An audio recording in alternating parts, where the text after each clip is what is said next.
My name's Alistair Humphreys, and for my entire adult life I've been hooked on adventure. As soon as I graduated, I jumped on my bike and set off to cycle around the world. I didn't get home for over 4 years. I cycled 46,000 miles through 60 countries, and since I came home I've rode across the Atlantic Ocean, crossed deserts, looking for adventure, difficult challenges in the world's wild places. Everyone loves adventure. People sit on the internet, reading websites, watching films, thinking, oh, I'd love to do that, I'd love to do that. There are so many things that stop people from rowing across oceans or walking across deserts. And perhaps the biggest one of those is the difficulty of starting, of beginning, of knowing how you even get going in a project as big and as daunting as that. So I thought to myself, what if you make it easy? What if you make it so small, so short on your time, that really there's no excuse not to get started? What if you have a micro-adventure?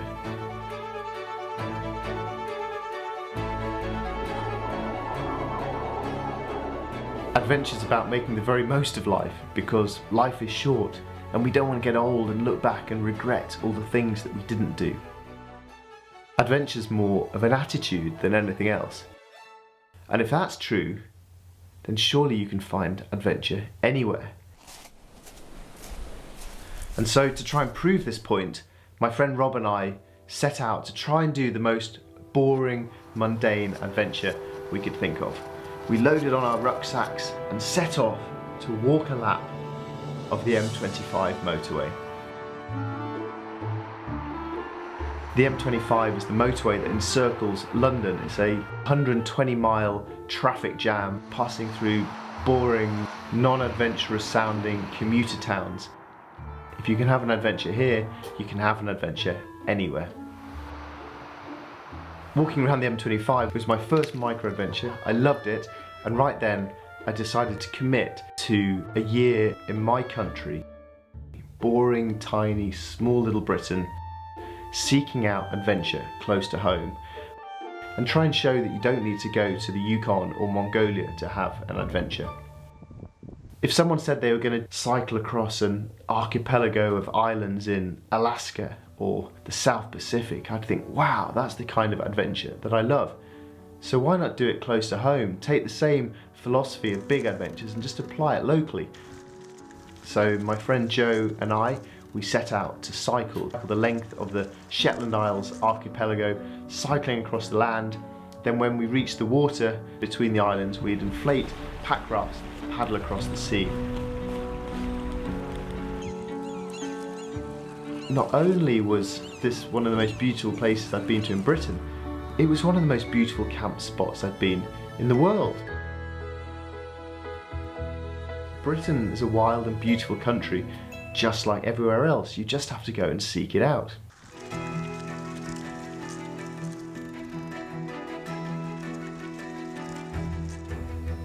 But not everyone can drop everything and disappear off to the Highlands of Scotland for a week. Time is the most precious and scarce resource that we have. So I realised that if I wanted to make micro-adventures more accessible, then I had to condense them into a shorter amount of time, perhaps into a weekend. When I was doing this, it was really important to not lose the essence of adventure. Oh. I didn't want micro-adventures to be a dilute form of adventure. I wanted them to be a concentrated form, distilled like a shot of espresso. You get the taste, you get the effect, maximum impact in this short, condensed burst of adventure.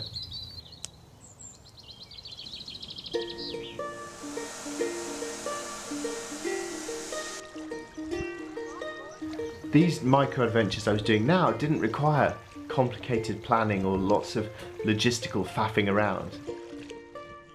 And I was realising that gradually I was starting now to practice what I preached. These adventures were getting so simple now that even kids could do them.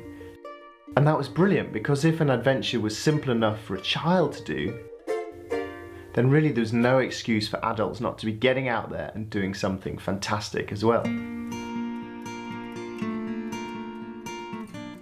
You don't need to live in the wild corners of the country to be able to have an adventure. You don't even need to be in your own country. I had to go to Hong Kong for a couple of days for some speaking work, and the first night the company put me up in a very fancy hotel. It was very nice, fluffy white dressing gown. The second night I had to pay myself. So I checked out the hotel and went and slept on a hill. Slept on a hill looking over the lights of Hong Kong, and it was a brilliant experience, a real micro-adventure. The wilderness is closer than you think, it really is, and it was a great perspective on a different city. And so the concept of micro-adventures works wherever you happen to live.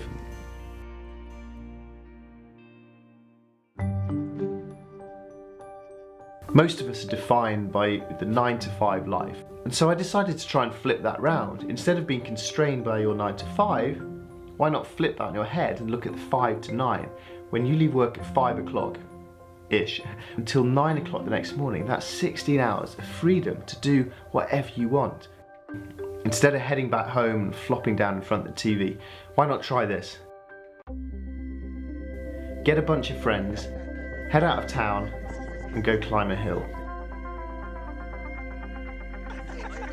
Watch the sunset, sleep under the stars, and then when you wake up in the morning at sunrise, it's this amazing experience of thinking, wow, I've done something really different. A bit silly, it's less comfortable in your bed, but memorable and different and exciting and adventurous. And all that remains then is to run down the hill, jump in a river for a swim. Jumping in rivers is good for the soul as your morning wash. Back on the train and back at your desk by 9 o'clock the next morning. And then when your boss says to you, "Did you do anything nice last night?" you can say, "Yes, actually, yes I did. Last night I had an adventure, a micro-adventure." Life is now or never. Fill it with adventure, squeeze it, wring out as much as you possibly can from it. Life is this moment. This is it, life, now. Tick tock, tick tock, this is our life. We need to make the most of it, to fill it full of rich, meaningful, rewarding, adventurous experiences. So will you go on a micro-adventure?